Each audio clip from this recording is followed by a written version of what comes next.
Today, we're going to be telling you a story, a true story. When it comes to stories that leave you feeling unsettled, I'm not sure there's any so frightening as an abduction story. People and places and situations they're used to, and then they're suddenly yanked away by forces they just can't control. Lost time, strange memories, and that nagging sensation that at any moment, those things that took you, they could return. Well, that's really scary stuff. Anyway, guys, today we're going to be telling you one of those stories here on Kinda Creepy.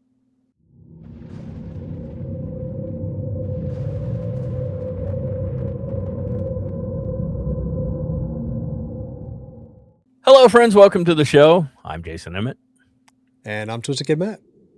Matt, I have a story for you today. I have a good story for today. We haven't done much really in the realm of alien abduction. Actually, I don't know if we've done anything in the realm of alien abductions. I don't think we have. I don't think so. It's all been sightings, but abductions. Yeah, even then, we don't really delve too far in the world of aliens on the show. We've done some. Mm-hmm. One of my favorites that we did was where we talked about Bob, Skinny Bob. the Skinny Bob. You should go back and watch that episode because I really would like people's thoughts on that whole video because there was quite a bit and it's really bizarre and I don't know what to think. But this was way before the world of AI, so if somebody created it, I think we talk about this. Somebody created that, they did a hell of a job. Yeah. So it's really messed up. Unlike remember when Jonathan Frakes hosted the alien the alien autopsy? Yeah. He probably hiked his leg over a chair to sit down. He probably did. For me, I think that growing up, especially, alien abductions were one of the creepiest things. I like hearing about them and you know, watching movies or reading the stories. They were just creepy. They were some of the creepiest things ever. And there's some real famous ones that wouldn't hurt for us to talk about. I like the Travis Walton one. Oh yeah. I remember going to see Fire in the Sky in the theater. And like, it's such a good story and so compelling, and they still all swear by it. And they passed like lie detector tests. Not that they're the most valid thing in the world, but you know, I think it's a great story. If you guys don't know, there's a movie called Fire in the Sky that does a pretty good job of telling the story from the 90s. You can check that out. But Travis Walton's story is just, to me, it's just a frightening tale. Yeah. Like, to think that you're just out there one day doing your thing and then you just get taken and there's nothing you can do about it. I think that kind of vulnerability is like just truly terrifying. What was the one with Christopher Walken? It was Communion. Communion, yeah. Communion. That one's terrifying. But again, supposedly a true story. Yeah. Well, that guy's a little weird. But really bizarre movie. But I used to go to, we had the dollar cinemas. And we would go see stuff every weekend, and I saw both of those like several times in the theaters. And then there's one with I think Mila Jovovich, the fourth kind, yeah, Fourth Kind. So these are all really interesting movies, and again, there's something terrifying about them. Even the beginning of Close Encounters of the Third Kind, the movie doesn't turn out to be a horror movie, but the opening, there are scenes in that are they're horror, like they're horror movies. And I think there's something about just alien abductions that just are scary. Yeah. Again, I think it's that whole probed. Thing. Well, that's kind of fun. But if you're into that kind of thing, I guess, you know. Yeah. It's been a long time now. I think it's just that, like, you can't even be safe in your own bed. Yeah. Like, you can't be safe. And there's nothing, like when people talk about it, there's nothing they can do about it. There's nothing they can do to stop it. And a lot of people report that it just happens repeatedly over the years. And that's terrifying too. Probably about 8 or 9 years ago, I'm in bed and I have this dream. I don't suffer from night terrors or sleep paralysis or any of that. And we will do an episode. We've talked several times about doing a episode on like sleep paralysis and stuff. Yeah. I don't suffer from any of that. He enjoys it. Do what? I said he enjoys it. He doesn't suffer from it. He enjoys it. I enjoy my sleep paralysis. I had this dream one night. I wake up. have this dream that there's this giant, thin, gray alien standing next to the foot of my bed. And it's terrifying. I don't know why it was so scary, but it was terrifying. And I woke up and I actually suffered a little bit of sleep paralysis, which for what I suffered, I think it was just like your brain kind of wakes up before your body fully does. To add insult to injury, I slept in this loft bedroom, and my bed was around this little sidewall, and I hear this noise around the other side of the wall, and I'm freaking out. And like, I actually thought like something was coming in to abduct me right then. I remember that very clearly. Here's a wild theory. What if you woke up as they were actually trying to abduct you, and it scared them off? Or maybe they walked in and they're like, fuck, wrong guy. It's not it. We don't want this guy. Gotta go. This guy likes being probed. You're just like, oh no, it'd be such a shame if a long, slender alien finger probed me right now. We know. We've seen you. I dare you to come on over. It'd be such a shame. Them long, thin alien hands on me. I dare you to just caress me. Yeah. Dare you to kiss me, alien, with your big bug eyes and your soft gray skin. A few moments later. So, Matt, how about I tell you a story today? It's better than the one I was starting to come up with. Maybe, probably. Maybe, I don't know.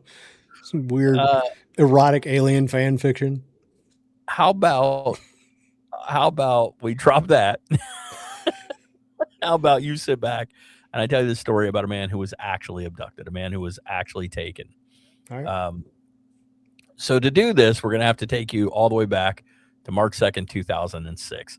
And we're going to travel to Argentina, and we're going to meet a police corporal named Luis Sergio Pucheta. And Luis, he's at work, right? He worked for the cattle rustling division of, apparently that's it's still a thing in Argentina, I guess, cattle rustlers. So all right. He works for the cattle rustling division, and it's a normal day for him, except that on this day, he's actually agreed to cover a section of one of his fellow officers, Marcelo Villahas. I hope I'm saying that right. Anyway, Marcelo was off, and he had asked Luis if he could cover a part of his jurisdiction for him, and he says sure. So it's around 7:30 p.m. Luis is out on patrol. He's on his motorcycle. He gets to a location called El Cruz de las Canas, right? This is actually a very famous cross. You can go online and see this. This is kind of a famous. I don't know who the gentleman in the background is. I don't know. Oh, I just noticed there was somebody there. Yeah. It's a famous place. And one of the things that makes this cool is like you can see these photos from like 1986 and 2020, and this cross is still there. So it's kind of a famous little location. It's around 7:30 p.m. He's out there. He's kind of patrolling around, and he sees this odd glowing off in the woods that he thinks at first, he's like, I think they're tail lights, right? It look like car tail lights to him. And he knows the area, and he knows that there are poachers quite often in the area, and they come out there. So he pulls over, he climbs off his bike, takes off his helmet, and he starts walking around checking the area out just to make sure everything's cool. The first thing Luis says he notices is this lack of noise. There's just no noise in the area. He said it's not just quiet, but it's like eerily quiet. You kind of know what I'm talking about. You ever been in bed at night and the power goes out? Oh God, yeah. It's like the most, because you don't realize how much noise is actually going on in your home. There's always like a 60 cycle hum that's just like going on. Hum, yeah. And then suddenly that's gone. Yeah. It's gone. And it's unsettling. It's like disturbingly quiet, right? Yeah. But he notices it's eerie quiet, like no birds, no insects, nothing. He just doesn't hear any noise at all.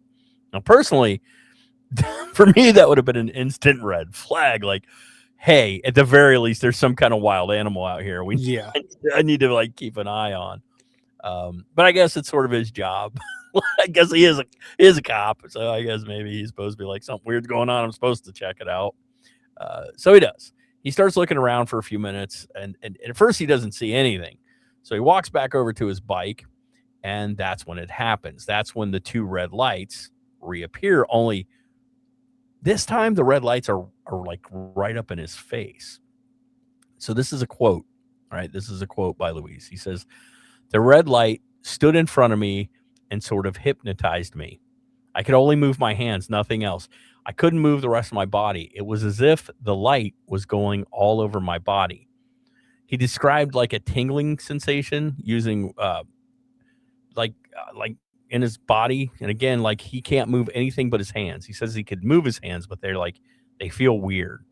So using one of his free hands, he pulls his phone and he calls his buddy Marcelo, right?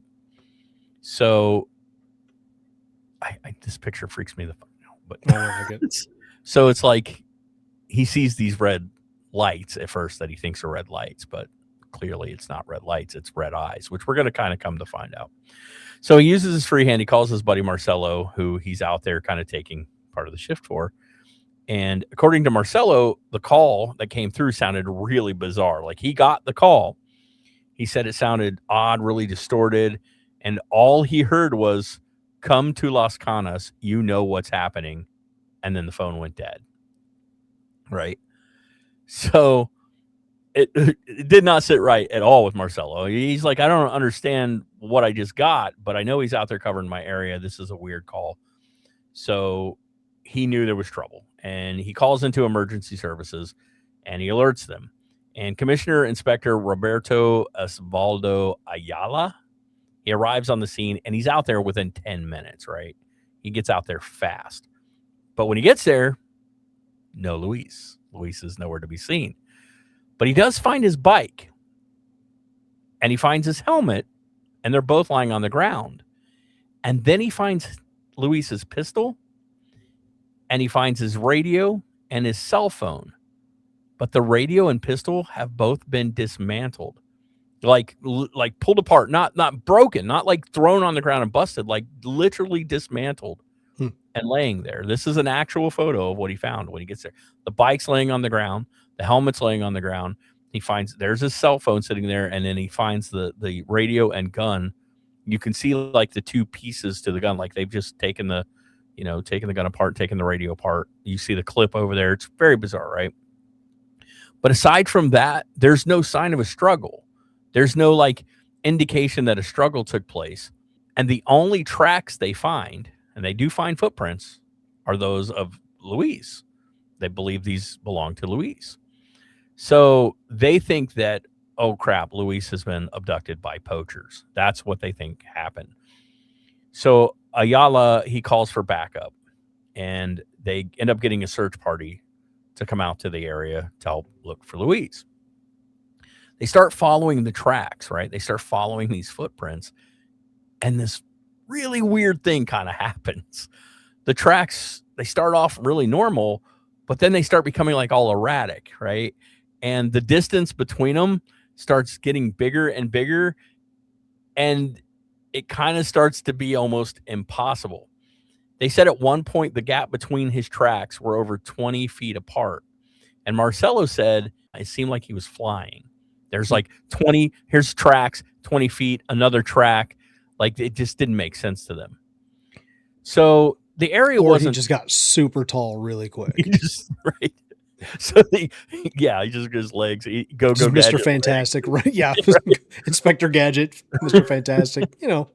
Anybody with long, stretchy legs. You can kind of see the area here. It's wet and muddy. There's a reason for that. So the area where they're out searching for him isn't that large. Like it's not a huge area. But they can't find him anywhere. They can't, aside from these tracks, which just abruptly start getting further and further and then just stop. They can't find anything. No signs of him at all. So around 1 a.m., it starts to rain, right? And it pours all night long, erases most of the tracks that might have existed beyond the ones that they already found.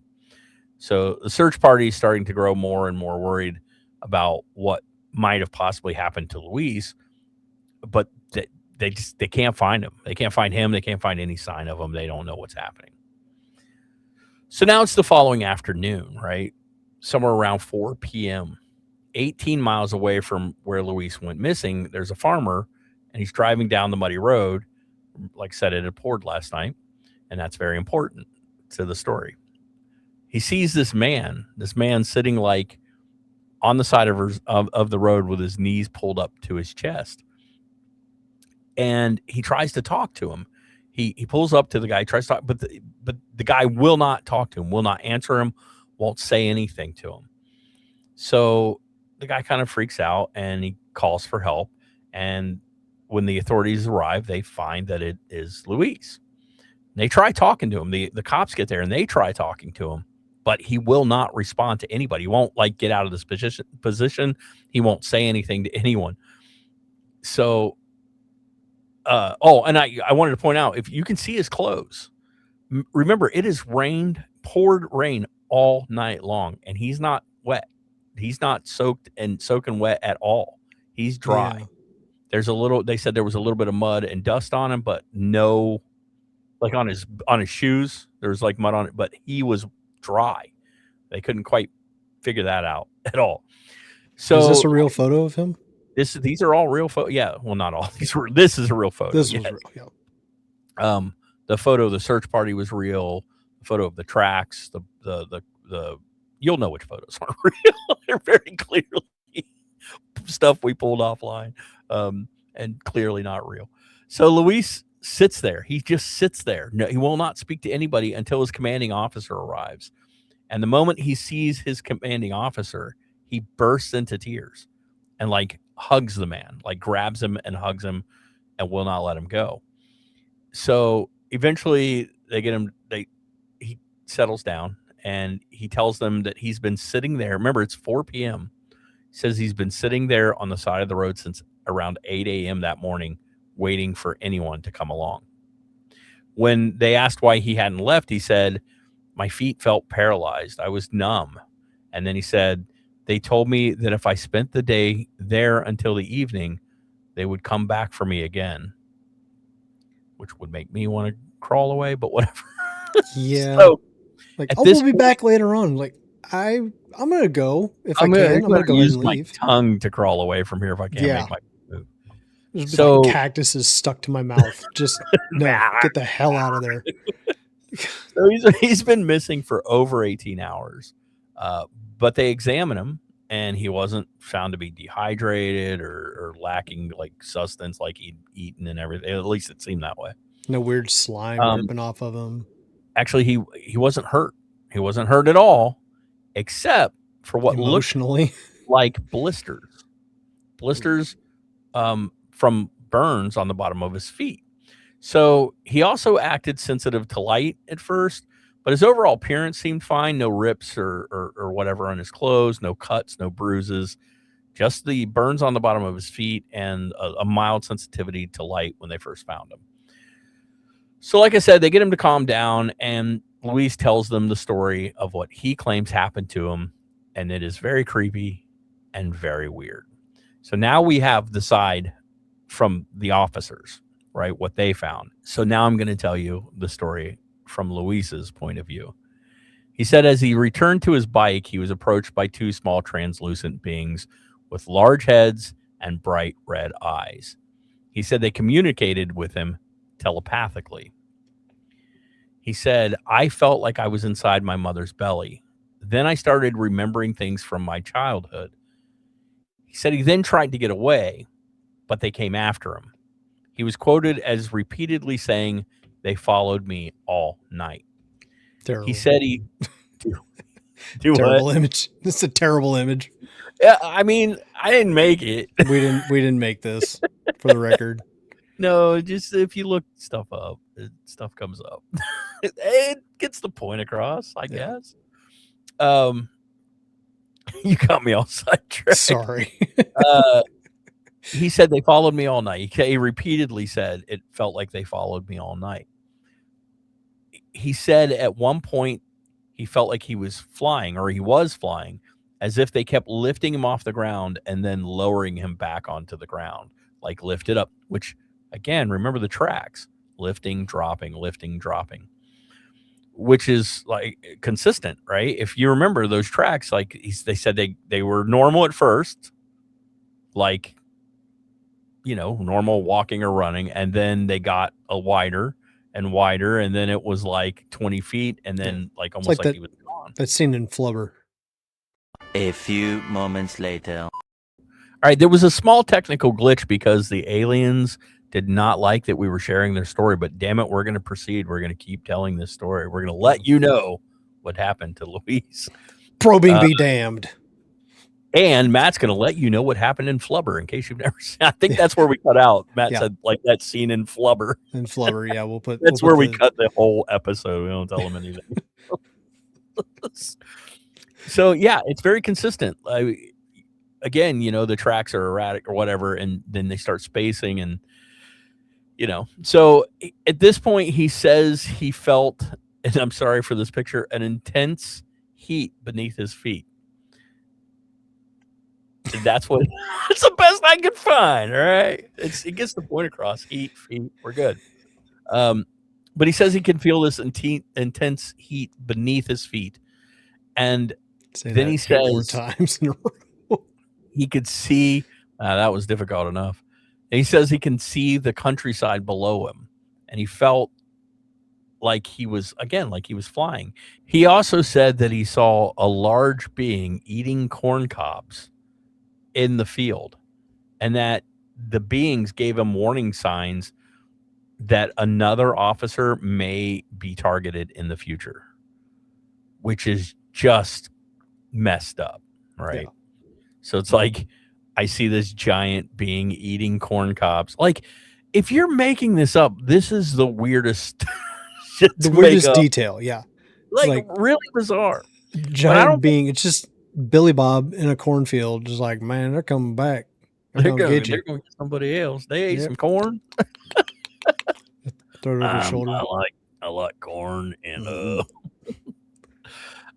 so this gets weird. So weirder, I guess. Not weird, but I guess one of the details that makes the story so strange. Like we did an episode a few weeks back that if you haven't watched, you should. The 911 call, because that call was real. That there things that happened were documented. Whether you believe that what he said was true or not, everything else we know for a fact. And this is the same kind of story as that. See, all of this is documented. The police search, it's all real. All those photos you were looking at were legitimate. That's Luis. That's his cell phone. There he is on his bike. Like the phone, the radio, the gun, they were all actually found at the scene. All of that is legit. These are police. You can see the timestamps, like the tracks they took, the search parties, all real. So police and local UFO investigators, so, obviously at some point, UFO investigators catch wind. They all come out to this area and they document the scene, Aside from the dismantled radio and gun, they found his cell phone and it had been erased. Every stored number on his phone had been removed. The only number that showed up on his phone was the last dialed number, which was Marcelo. Bizarre. Or not Marcelo, right? That was very weird. There were also inconsistencies in the phone logs that investigators just could not explain. Things that just did not make sense. And by the way, that is the Nokia everyone had. Mine was like a navy blue, but it was that Nokia. We were definitely trying to play Snake on it and programming our own ringtones to sound like the Mario Brothers music. So, do you want to hear the really interesting fact about this? What happened? What transpired from all of this? So, Luis, he went on disability. He said he felt he was traumatized. He never officially worked as a police officer again. He went on disability. Remember, this was 2006. He stayed on disability till 2013, and then the force retired him. So he never went back out into active duty. He said he was just traumatized. He couldn't do it. His case was filed as S. Paradero, meaning missing person, with no definitive explanation. He had no history of mental illness at all. Nor did he ever show any interest in UFOs or aliens in any way that anybody could ever recall. He refused, and I believe still refuses, to return to the area. Yeah. He probably doesn't have a new interest in UFOs either. No, He's probably, Like probably didn't want to be involved at all. But it would be a weird way to just get out of your job. I think I don't want to do this job. It's his career. I don't want to do it anymore. I'm going to make up an alien. That doesn't track, man. It doesn't track. So like I said, it refuses to return to the area. But something interesting to know about this area. Guess what it's known for? Guess what is common there? UFO sightings. I was about to say, probably UFO also sightings. Cattle mutilations. Both of those things fairly common in the area. So you've heard the tale. Now, what do you think? Where do your thoughts go? He's got no reason to lie. Like that we know of from what we know about the story. Why would he make this up? He's like, yeah, I was floating through the air and then landed. By the way, I somehow managed to fake my footprints on the ground over here to make you believe that. But yeah, I was hopping. How would you get rid of the other footprints in a way that you police would? Like, you can't just rake them out of existence. People would be like, "Oh, well, no, there's clearly rake marks in the ground, and not the kind of rake we talked about a couple weeks ago." But, also, these are police garden implements. These are police that are used to investigating cattle rustlers. I think it would be hard, like tracking and stuff seems like it'd be a very important part of what they do. Yeah, probably a very big part of it. Yeah. I feel like they would kind of know if something like no, those clearly somebody's hiding their tracks. And yes, it did rain, but they were out there for a while before. Remember, he gets abducted. He's out there around 7:30. He figures out there for a few minutes, makes the phone call. The guy calls. Someone is out there within 10 minutes. So not a whole lot of time to cover all your tracks and shit anyway. Yeah. This can all be logged. Remember, he's at work. So if he's reporting to a place around 7:30, they probably know. And so it's not like he's out there ahead of time, like, oh, I'm going to fake all this, then make the call. He can't. He gets sent out there. So 10 minutes, not a whole lot of time for him to do everything that they said was done. And the belief is that this thing that he says was kind of controlling him, like, made him dismantle the gun and the radio. But even an alien can't dismantle a Nokia phone. That's what we're saying. This is still together. This is like He's like, I got the battery out, but that's as far as I got. I took the battery out, son of a bitch, still works. But yeah, it's just bizarre to me because, like, the things that would have to have happened for him to have faked this almost seem just impossible. So then comes the question, was it aliens or was it something else? Did he get abducted by poachers or something? But again, how would they hide all that? Yeah. And then why would they just drop him off? And then why would he lie? Lots of questions. They drugged him or something. Maybe they did. But I don't know that I'm sure they did. You'd think they would have probably done a drug test. I don't know how Argentina works as far as that kind of stuff goes. But you'd think, right? I would assume so. Yeah. Probably a psych evaluation afterwards and everything too. The other thing is, if you're a cop, they kind of want you at your peak performance. And if you're talking about corncob eating aliens and floating through the air, you know. I think one of the other things that's the title of the episode, by the way. Corncob eating aliens. Those damn corncob eating aliens. I think one of the other things that's really interesting is an episode of Dukes of Hazzard for some reason. Well, them Duke boys. This dude's traumatized, and we're just making fun of the fact that he sees an alien chilling in a field eating corn. He was traumatized, but he's there's all kinds of photos. There's news interviews with him, and he's sitting there with a Nokia, like, look at me, this is the phone. This thing still works. I think now he's okay with it. It was 20, I can literally call the mothership with this thing. This was 20 years ago. That would be interesting. He didn't know that. Like, that's why they reprogrammed it. He can call anytime. I think another thing that makes this so interesting is even his commanding officer seems to believe that what he's telling them is what he thinks happened. Like, everyone seems to kind of support that this guy is not a wackadoo, so as we shall say, call him. They all seem to think he's pretty legit. So I don't know, man. There are stories like Travis Walton that that are very compelling, and there were a lot of eyewitnesses. So either they were all lying, and the guy pretended to be missing for like, what was it, like 4 days, I think from his something like wife, that, yeah. his kids. Like everybody had to be in on this, and they've never wavered. No one, not a single person has ever wavered and said, "Oh no, it was fake." They've all stood by it. But that's really compelling and a great creepy story. But this one, with all the documentation from the police, and was he actually abducted? That's the other question. Did they actually abduct him? Or did they try to lift him and the tractor beam wasn't strong enough? That's why he was like bouncing around. They're just like, crap, this guy's got like he's probably got like full body armor on and stuff. So like the calculations may have been a little wrong.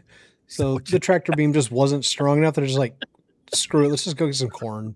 Matt's theory of aliens is awesome. We can fly through space, but we got the calculation wrong on the tractor beam because he was wearing a little bit of body armor. Listen, there's got to be one screw up on the UFO that just we let Chuck run. They're not all smart, beam, and Chuck is not. Wait. I told Roy. I said, listen, I know he's your cousin. I love how the aliens have human names. I said, I know he's your cousin, but Chuck he's just not good on the tractor beam, right? Like, this guy sucks. Why do we have him? He just kept dropping the dude. You saw it. Like, he's got good musical taste. Okay, let's just let him run the radio. Really good music. Like he can pick the music. That's fine. He's not doing the tractor beam. Like we're just really bad at it. Yeah, it's just terrible. He keeps dropping the cops. Just making them bounce through a field. Chuck is just an idiot. Yeah. We can do this all night. I just want to. What was that? What was that movie? Paul. Yeah. Did you ever see? Paul? That's true. It wasn't an alien with a human name too. Well, I think I don't remember if they named him that or whatever. Yeah. Seth Rogen is Paul. And isn't Nick Frost in that? I think he is. Probably, yeah. Pretty funny movie. I think maybe they abducted him because they said it was like 18 hours and he wasn't wet. I think the implication is that he had to have been somewhere. And I think that a lot of times we hear that clouds. People don't hear. They don't remember, and then they just get flashes of memory. Yeah. So like, what if like that time he was in the ship? 18 hours is a long time to be gone, and especially just like hanging out in some weeds somewhere. Yeah. Just waiting for them to come back. We had to be under some kind of cover, right? Had to be. I would assume, but I mean, it's a cornfield. There's nothing there. Right. Well, they found him 18 miles away. It was like, was it 18 miles away and 18 hours later? I think that's what it was. I'm going to double check there, but 18 miles away. Yeah. And he was gone for over 18 hours. So like, unless he had a stored vehicle, he also had to look, man. They would find tracks. Miles. I walked for the vehicle too. Well, yeah, they would have to find something like, and where's the vehicle go? Where'd it go? Who, I don't feel like he could have pulled this off by himself anyway. Yeah, definitely would have had to. And why? Like what? And why? What's the benefit? What do you get out of it? I mean, I guess he got to be on disability for 6 years or so. He just had some phone numbers on the phone he really needed to erase, and just like, oh god, it's like I gotta have an excuse for this. Oh, my wife, she's getting suspicious. Why I've got all these phone numbers that start with 1-900 on there. Just listen, Marcelo, I got an idea how to fool my wife. I'm thinking alien abduction. Luis, listen, man. Like, there's got to be a better way. No, hear me out. He's like, just erase the phone. Where was I that night? Aliens. Yeah. Just what happened to those numbers I saw on your phone? Aliens. Like, Marcelo, it answers everything. Yeah. It's a mystery of the universe we're never going to solve. We should probably inform you guys that we are recording on a weeknight, which we never do. And we both just got off work. We're probably a little slap happy. So enjoy is what I have to say. Enjoy. Yeah, I don't know what happened, but I don't think he's faking it. I think to him, what he's telling is the truth. I don't really know that too many people just don't believe in aliens anymore. I think it's become almost like The question I have is, what the fuck, Grays? Why do you keep, at this point, you've had to have abducted and probed enough. How many cows do you need to dissect? Yeah. How many probes do you need to do? Here's a theory. Maybe gotta that's part know. of their graduation thesis is they have to go down. I went somewhere else. Abduct somebody. Where did you go? What? I said kink. You said maybe it's part of their. I said kink, and you're like graduation. I'm like, oh, yep, no, Could we be. went You somewhere know, different. it could be both. Weird. But yeah, not. like they have to turn in a report, and the only way to get a report is abduct a random police officer in Argentina and drop him off in a cornfield. It's hazing. Just part of it. Yeah. How do we know those aliens that Chuck and Bob or whatever I called them? Roy. Maybe Chuck, Roy, and the other one were teenagers that stole their dad's ship, and they just were having some fun. It's like cow tipping for rednecks. This is police picking up and I don't really know. Yeah. I mean, they didn't know. And that would actually explain the tractor beam not being able to pick them up enough because these are inexperienced aliens. Or they were having fun, like, and drop, yep. and pick, and drop. Just, whoa. Whoa. Yeah. Connie's upstairs wondering what's going on. This is the now. most unhinged episode we've ever had. But we're having fun with it, and that's what counts. You guys can go out and look at there are other photos and stuff. There are interviews with Luis, and this is a really heavily documented. It's considered one of the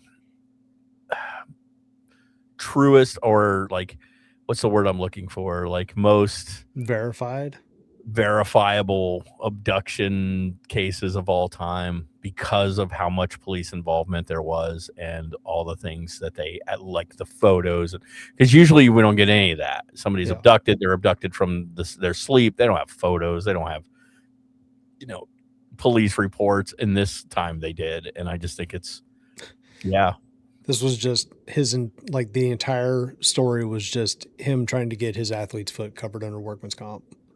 Like you said earlier, tough acting to act.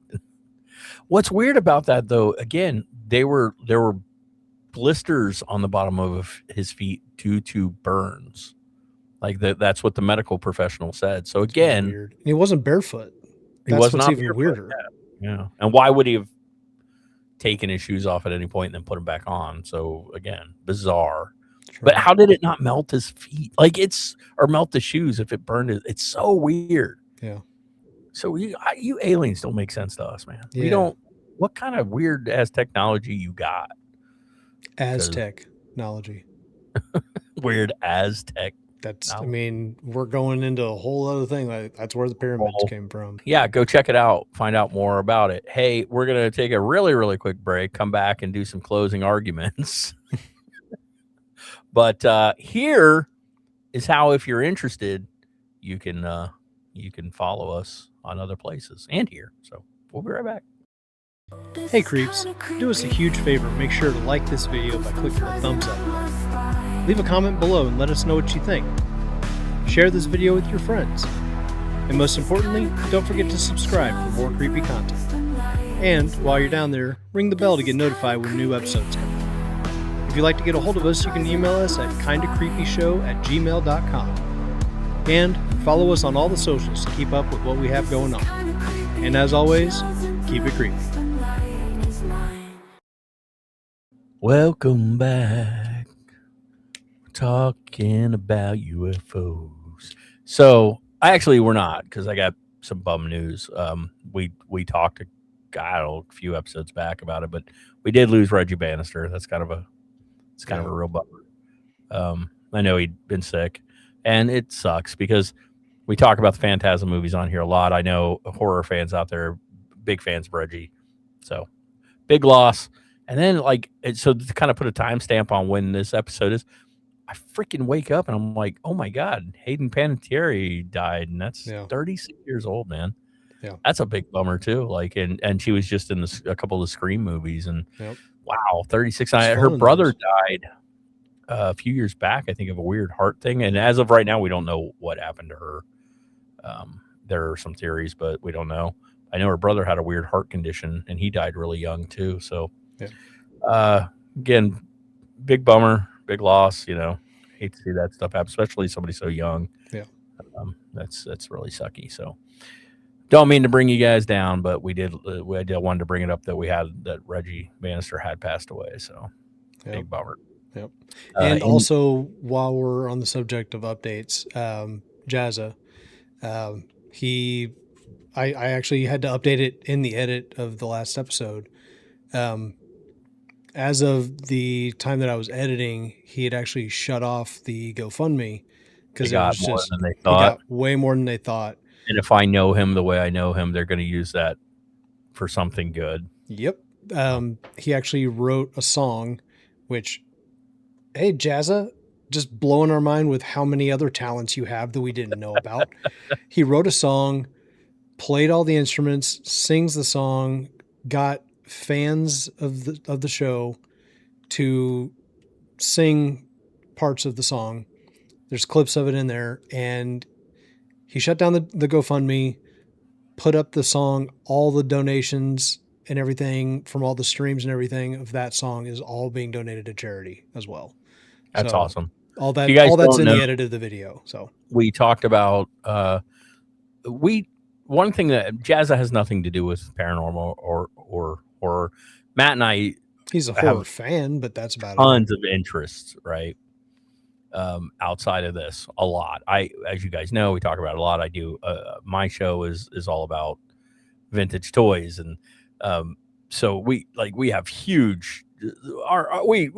We did a show for I don't know how many years we did it now. Like 5 or 6 years. Mostly we talked about like music from the 80s, 70s, 80s, 90s, early 2000s, movies, music. We're into all kinds of stuff. So JAZZA is he's an artist, extremely talented artist, and has a way bigger audience than we do. And if you're into that at all, you should go check them out. But people that we think are awesome, we like to help support them in any way we can. We can't do much, but we try. Yeah. And JAZZA's wife was recently diagnosed with a very rare form of breast cancer, I guess, like very, very rare. And they were hit with some hard times. And so we mentioned it on the show, and we put the GoFundMe link up. And apparently it worked because we got everyone. No, I'm just kidding. Yeah. It wasn't us probably, but you're welcome, JAZZA. That being said, if you guys have, and it doesn't have to be bad stuff, if you guys have like a store, or if you create something or you do something cool, please let us know. You can email us or whatever, let us know, and we'll check out your stuff. We'll talk about it here. If you have a band, we'll mention your band. Matt and I are just really into that stuff. We really like helping content creators and people that we think are doing cool stuff, because there's enough crap stuff.